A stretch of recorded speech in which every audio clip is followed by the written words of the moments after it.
Hello, I am Maria Corina Machado. Although I would have liked to be present with you at the Concordia Summit of the Americas, I address you from Venezuela since I've been illegally banned from traveling abroad by Nicolás Maduro's regime. 2 years ago, we warned of a looming humanitarian crisis, which prompted many to dismiss our calls for alarm as fatalist and exaggerated. This crisis is now a reality. The general atmosphere of anarchy that has spread to every corner of the country has claimed as its victims thousands of families.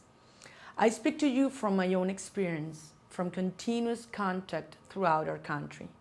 Everywhere I find anguish, despair, and pain. It is evident that Venezuela is in a state of social tension that could have dire consequences if urgent measures are not taken to ease people's suffering. 70% of basic food products are missing from our supermarket shelves, resulting in hundreds of cases of vandalism and looting that have taken place over the past few weeks. The Venezuelan Federation of Doctors reports that only 1 out of every 10 pharmaceuticals are available. Because of this, many newborn children die only hours after being brought into this world due to infections and lack of clinical supplies.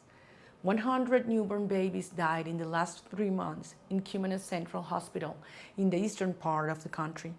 In Táchira, 71 newborn babies died during the same period.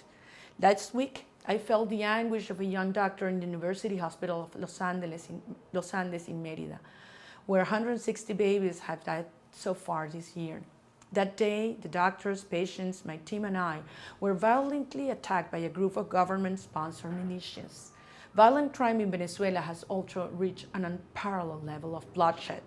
Caracas is the most violent city in the world, with 119 murders for every 100,000 inhabitants. Government figures confirmed that at least 74 lynchings have taken place in the first 4 months of 2016. Savage instances in which mobs of neighbors take justice into their own hands by murdering suspected criminals. That dimension of the crisis I've described constitutes a clear and deliberate violation of the right to life. We're facing a military, corrupt, and criminal regime that has decided to block every institutional avenue available for citizens to overcome the worst crisis in the history of our republic.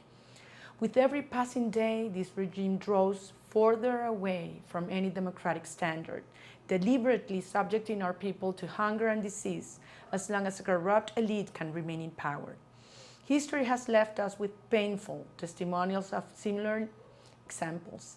We need only remember cases like Rwanda or Zimbabwe to understand that this has to stop. Maduro's staying power is no longer measured in days, but in lives. We stand before a criminal and illegitimate government that has chosen to promote its own collapse.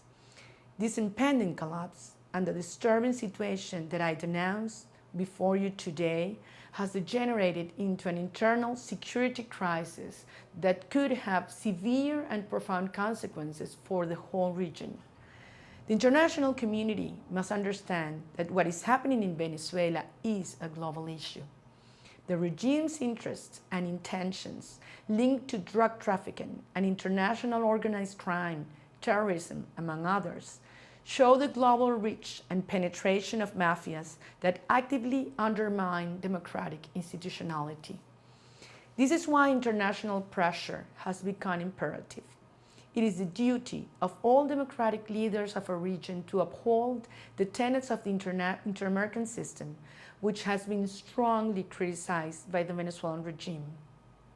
In this regard, the debate about the application of the Inter-American Democratic Charter constitutes a unique opportunity and, above all, an obligation to bring those responsible of our tragedy to justice before the whole region. The longer the international community takes to reach a decision, the worse the implications will be for Latin America and for the world.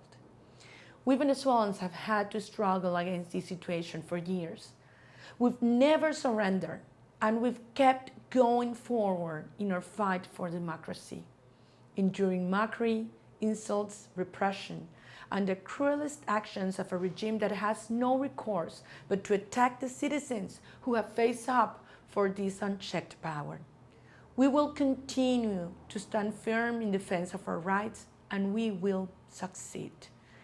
Our nation faces a crucial moment, and we are choosing in on the darkest hours of our struggle, which will require the greatest sacrifices to overcome this crisis.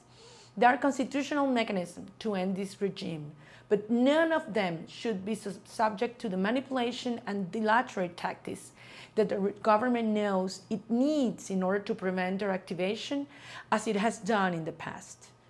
It is with the strength of our democratic convictions, with people fiercely pressuring and demanding, that our voices will be heard, and this regime will understand that they must go now. For these reasons, we, the people of Venezuela, ratify our every present commitment to reestablishing democracy and freedom in Venezuela, rebuilding institutions, and guaranteeing governance. There is no shortage of talent and will in Venezuela, but we also call upon the international community to understand that this problem concerns all. It requires a responsible, determined engagement of democratic leaders throughout our region. Time is over. My deepest thanks to Concordia, to the American Society, and to the Councils of the Americas for this opportunity.